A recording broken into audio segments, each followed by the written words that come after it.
Here on stage at the Heartland Cafe. You're listening to another edition of Live from the Heartland Show. This is Froggy Voice Michael, and I'm here with my partner Katie Hogan. Hello. And we're talking all kind of political, cultural, and interesting things here.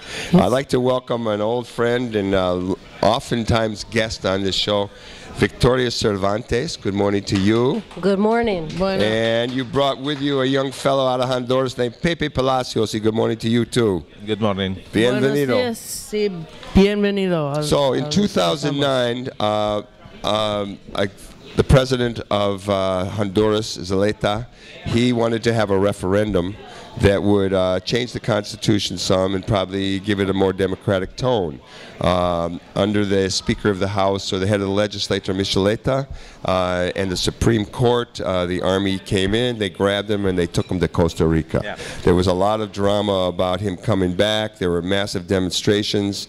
Once again, was that 2009? Yes, it was. Okay. And you know, the U.S. eventually led the brigade to let Honduras back into the Organization of American States. Right. And since then, all I've heard out of, after the, Zeleta trying to come back and eventually coming back, all I've really heard is stories of repression and exploitation. Yeah. So, Vicki, why don't you give us a little tale about what's going on now and what the situation is. And Pepe, who is LGBT guy, and he is on a tour here of the United States. You can tell us about what's going on for the LGBT people down there in Honduras. Muy bien. Okay. Well, as you said, Michael, since 2009, it's been mounting human rights violations. Just to give a little summary right now, we've got in one region of the country with the campesinos, almost 90 people, between 85 and 90 campesinos assassinated. There's 87 the LGBT community, 89 now of LGBT activists and community. There's really an unknown number of other resistance activists who have been killed and disappeared. And this is just ongoing. But what we also have that I want to mention is that the resistance organizations, the Frente, have formed a political party called Libre. And Libre is working to participate in the elections that are coming up in November. And a lot of people, although there's a lot of worry about how feasible it is that they'd be allowed to win, right now their candidates are polling ahead of the traditional parties. So in the midst of all this violence, people are really organizing to make a strong attempt to turn things around through the electoral process, as well as their protests and the rest of the social movement. So unlike in the States, another political party can form itself that easily just because most of the people believe in what they're saying, which would be really great if it happened here, since most of the people in this country don't really agree with either party, the way they operate now. Well, I think what's happened is because of the massive, incredible resistance on the part of the people, that's why they were able to form a party. And it just really forced the hand of the elite and to negotiate some sort of what they were hoping would be normal, and that people would form a party and then go home and lose the election. But of course, since the whole ability to form this party came out of this incredible, brave resistance of these people, they're not going home. That's good.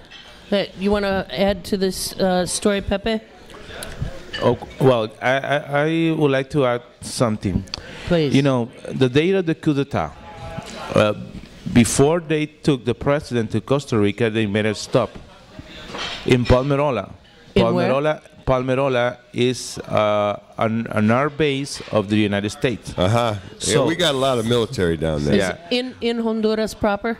In Honduras, yeah. In Comayagua. So they took the president from the international airport in Tegucigalpa, and the plane went to Palmerola. That is only 80 kilometers far. They made a stop. Maybe they want fuel. I don't know. We don't know. And then they send it to Costa Rica. So the Obama administration said that they were not involved, and they said it's a coup d'etat. But the thing is, why this plane has to make a stop in American airbase? So since then, As Vicky said, 89 LGBT persons has been murdered in the country. You can say, well, the amount is not that high. Yeah, it is high. Yeah, this is Since Chicago, 1994 until 2009, there were only 20 persons murdered in 15 years. In 3.5 years, now we have 89. So you just need to make the number, so it's not logical. And well, we were part of the social movement for the first time. I always said that the coup d'etat was in June 28, 2009. 40 years before, June 28, 1969, it was Stonewall.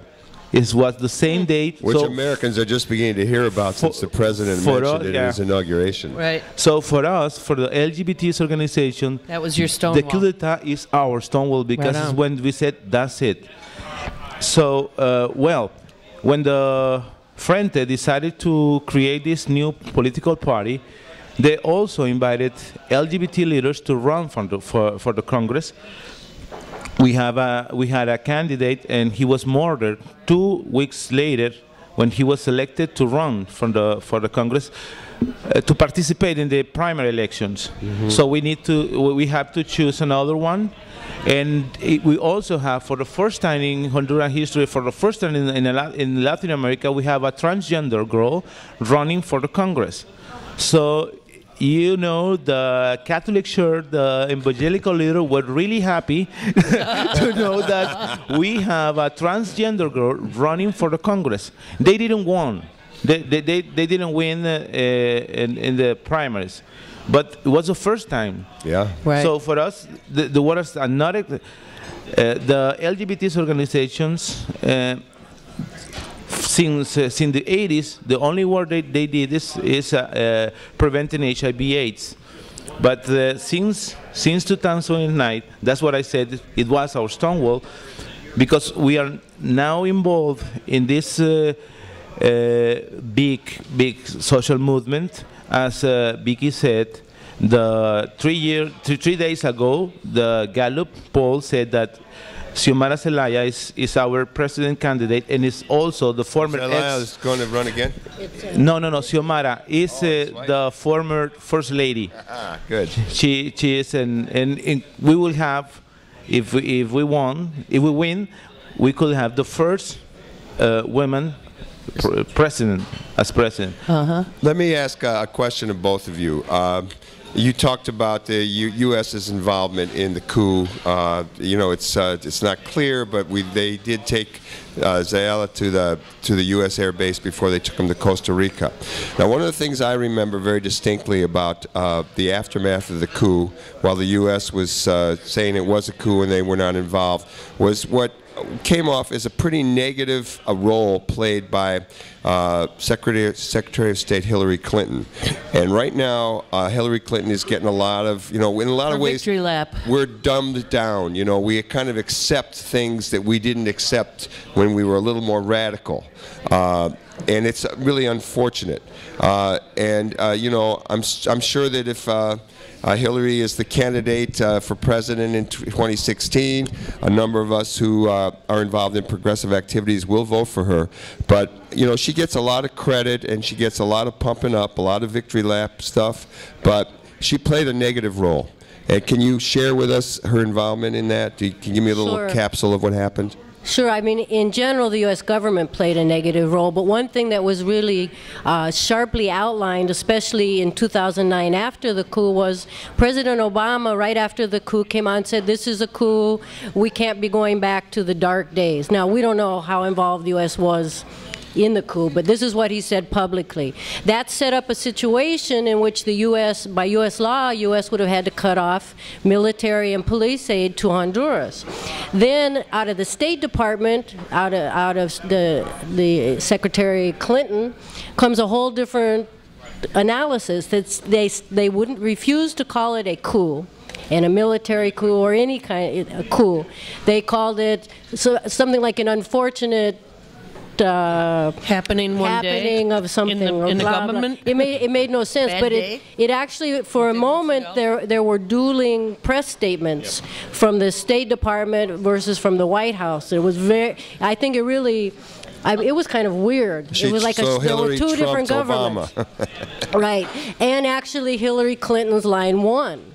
So that the State Department then became the leading force in the so-called normalization of the coup, in forcing the elections in November of 2009 to go forward, which was really, the army controls the elections in Honduras, and they had just had a military coup, so what kind of elections could people have? So that they installed the current regime, which is Pepe Lobo as the president, continuation of the coup. They fought to get Honduras returned to the Organization of American States, as Michael said, to restore. They never cut all the funding. They ended up just freezing partial funding, and then they turned it all loose again. And they now have sent the DEA, all these other forces down to Honduras, where they're assisting the police and the military in repressing the people. And that the State Department has been the leading force on this, and Hillary Clinton, I believe, that's her line. Vicky, I know you're involved with La Voz de Abajo, the voice from the underground or from below. Have you ever talked to Durban about this? I know you do a lot of work and you take a lot of trips down there, and before we finish I want to ask you about your last trip. But where's Durban at on these things? We've never been able to get a meeting with Durban himself. We've spoken many times with people, his staff. We've sent, there's been a number of letters from the congressional representatives expressing concern on different human rights issues in Honduras, but only one from the Senate, and Durban did not sign it. And it was a kind of a weaker letter, but there was one. So only 7 senators signed on. So we haven't had really good luck. Such brave souls. Yeah, we haven't had good luck at all. I'm going to ask a couple more questions. And first of all, why don't you give us a little input into what happened on your last trip? Because you came under fire. Yeah. Literally? Yep. Yes. Holy smokes. It just gives, I think we knew what was going on. We've been going for years and taking delegations, but what happened in our last trip, and it shows the escalation of tensions as things go towards the election. Because we were in the campesino area of the country in the Iguana Valley, and we were a delegation of about 11 people. And a couple of Honduran human rights defenders were with us, and a campesino organizer. And we went to interview victims of a violent attack. There had been a land recuperation, and the most powerful man in Honduras, Miguel Facuse, big agribusiness guy, he claims his land. We probably eat his bananas. Would be more likely, he's a Mazola representative in Central America. We're starting to work on that. Okay, next time you're on. Yeah, next time. So his people, they evicted the campesinos violently, but then they also, a combination force of his private guards, the soldiers and the police attacked the neighborhood all around, people who had nothing to do with the land. So we went to and one man died due to the tear gas, the amount of tear gas that they unleashed in this little neighborhood. So as human rights delegation, we went to interview the people in the neighborhood, the victims. And it's right up against the plantation and this land. The private guards, who are really kind of a paramilitary private guard force, got very agitated and were yelling at us to leave. However, we were on the public street outside the gates. They didn't even have gates. Outside the open entrance, there were no gates anyway. There was no posting saying don't come here or anything either, no private property. We were outside the gates waiting for another witness to come out of her house so we could interview her. When the guards became very agitated, other guards joined them. And they were armed with shotguns. They had ski masks over their faces, sunglasses under the ski masks. There were a couple who came in who had heavier caliber weapons, who stood back a little ways in the palm trees. And the guys with the shotguns moved forward, and all of a sudden one of them said, in Spanish to one of the people, said, "Get these freaking gringos out of here or we're going to kill them, and then fired the shotgun at the ground towards us, but at the ground. And I think there are two things I want to say about that. One, this happens all the time in Honduras, especially in the Guan. They kill campesino activists like it was nothing. And he was showing us that he could kill us if he wanted to, and that it was his power to decide not to kill us. I think that's the lesson, which is what they're telling the campesinos and other activists all the time. If you're alive, it's because we let you live. That's the message they want to send. The other thing is, this was the first time that international observers had come under any kind of attack, where people knew they were international observers. So I think it also showed an escalation, especially in that region, of the violence and the tension. The oligarchy, the big landowners, they're scared. They're freaking out. They cannot put this movement down. The campesinos just keep recuperating land. The marches continue. The Libre Party is going forward, and they're really freaking out. On that note, Pepe, will you tell us can you predict the outcome of the next election? Well, you know, we are really concerned.